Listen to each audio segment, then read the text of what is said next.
In this video, I'm going to show you how to set up hotkeys in NinjaTrader. If you find this video helpful, please consider to like this video and subscribe to my channel. In saying that, let's just jump straight into the video. Okay, so hotkeys is going to let you perform actions in NinjaTrader quickly using your keyboard. For example, opening windows, controlling charts, or even placing orders. Now, NinjaTrader lets you customize these from the hotkeys manager. Now, in order to find the hotkeys manager is if we come on over to NinjaTrader 8 or above, click on to tools and then click on the hotkeys.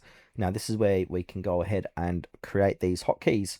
Now in this little hotkeys box, you're going to see a bunch of different categories on the left, such as global, chart, order entry, and other NinjaTrader windows. Now choose what you want to control. So select the category on the left. For example, I can click onto global.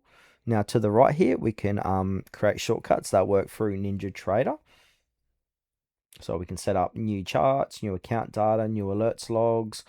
We've got cancel orders. We've got market analyzer. We can set up any hotkeys for there. Ninja script editor as well. Order entry, super DOM. Now say for example, I want to create a hotkey for cancel orders. Now what I can do is click to record hot. So because I'm recording, it's not going to work. So a hotkey must contain at least one modifier, Control Shift Alt. So I'm going to click on cancel orders, Control and 2 to set.